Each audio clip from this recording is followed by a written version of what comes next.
देश विदेश की खबरों, ब्रेकिंग न्यूज, एंटरटेनमेंट जगत की हलचल और ताजा मुद्दों की पड़ताल के लिए हमारे चैनल को सब्सक्राइब करें और बेल आइकन दबाना ना भूलें।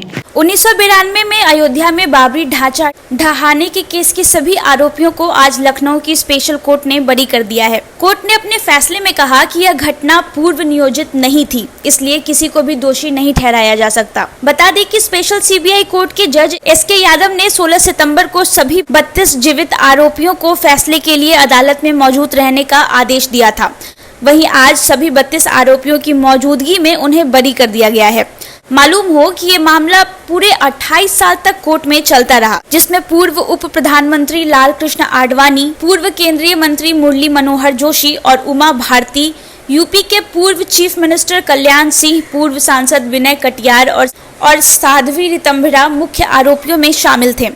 फैसले से एक दिन पहले उमा भारती ने बीजेपी अध्यक्ष जेपी नड्डा को चिट्ठी लिखकर कहा था कि चाहे फांसी हो जाए लेकिन वो जमानत की मांग नहीं करेंगी। उमा भारती इस समय कोरोना वायरस से संक्रमित हैं और उत्तराखंड के एक अस्पताल में भर्ती हैं। वहीं कल्याण सिंह भी कोरोना पॉजिटिव हैं और उनका भी इलाज चल रहा है। जिस समय बाबरी मस्जिद का ढांचा ढहाया गया था, उस वक्त कल्याण सिंह ही यूपी के चीफ मिनिस्टर थे। उनके खिलाफ मुकदमे की शुरुआत पिछले साल सितंबर महीने में हुई थी, जब राजस्थान के राज्यपाल के तौर पर उनका कार्यकाल खत्म हुआ था।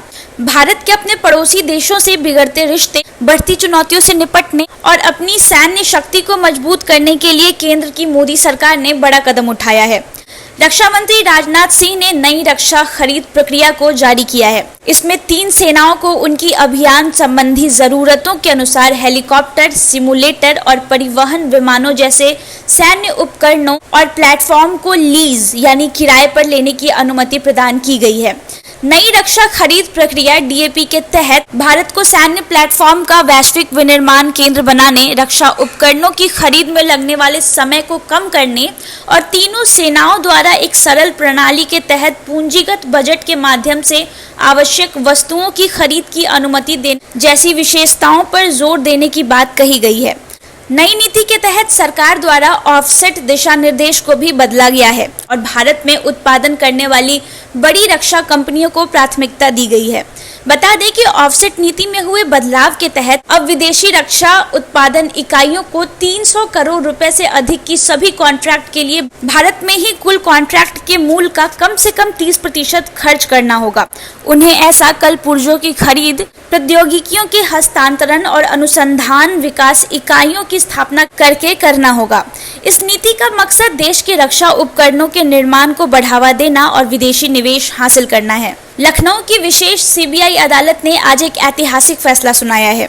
इस फैसले में 28 साल से चल रहे केस पर विराम लगा दिया गया। लेकिन दिलचस्प बात यह है कि सीबीआई कोर्ट के जिस जज ने दशकों से चलते आ रहे बाबरी मस्जिद विवाद पर ऐतिहासिक फैसला सुनाया है, वो आज ही के दिन सेवानिवृत्त हो रहे हैं। इस केस के 32 आरोपियों पर फैसला लिखने के साथ ही सुरेंद्र कुमार यादव अपने कार्यकाल से भी मुक्त हो गए हैं। आज यानी 30 सितंबर को सुरेंद्र कुमार यादव के रिटायरमेंट का दिन है। उनके पास शाम 5 बजे तक का वक्त है। बता दें कि जज सुरेंद्र कुमार यादव उन चंद लोगों में शामिल हैं जो बाबरी मस्जिद गिराने से लेकर अब तक यूपी और न्यायालय का हिस्सा रहे हैं। उनकी पहली तैनाती अयोध्या में ही हुई थी। बाबरी विध्वंस 1992 में हुआ था। इससे 2 साल पहले 8 जून 1990 में ही सुरेंद्र कुमार यादव ने बतौर मुंसिफ अपनी न्यायिक सेवा की शुरुआत की थी। सुरेंद्र कुमार यादव की पहली नियुक्ति अयोध्या में ही हुई थी और 1993 तक वो यहाँ रहे थे।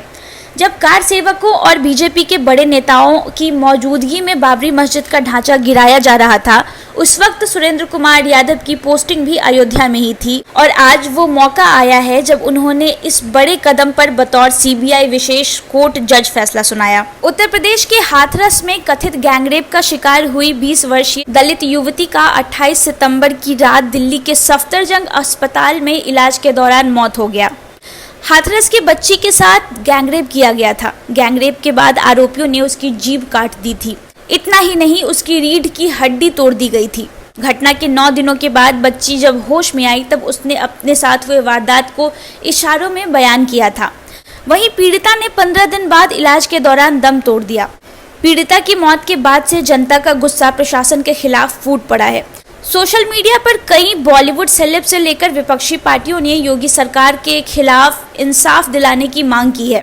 अब प्रधानमंत्री नरेंद्र मोदी ने इस मामले में खुद संज्ञान लेते हुए योगी आदित्यनाथ से फोन पर बात कर दोषियों के खिलाफ कठोरतम कार्यवाही के निर्देश दिए हैं।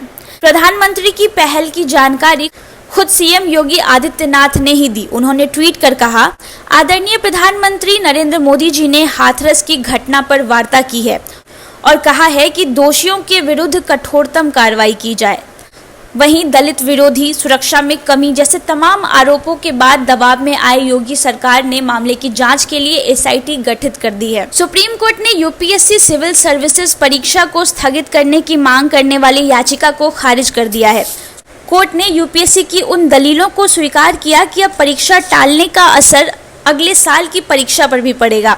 कोर्ट ने केंद्र से कहा कि वह वैश्विक महामारी के कारण परीक्षा नहीं दे पाने वाले उन लोगों को एक और मौका देने पर विचार करे जिनके पास परीक्षा देने का इस बार आखिरी अवसर है। यूपीएससी सिविल सर्विस प्री परीक्षा 2020 के स्थगन को लेकर दायर की गई याचिका पर सुनवाई के दौरान सुप्रीम कोर्ट ने कहा है कि परीक्षा स्थगित नहीं हो सकती, इससे दूसरी परीक्षाओं पर भी प्रभाव पड़ेगा। एडवोकेट अनुश्री कपाड़िया के तर्क रखने पर कोर्ट ने कहा कि ग्रामीण इलाकों से आने वाले उम्मीदवारों के लिए परिवहन की समस्या है। इस पर कोर्ट ने कहा कि यह नया नहीं है, यह हर जगह की समस्या है।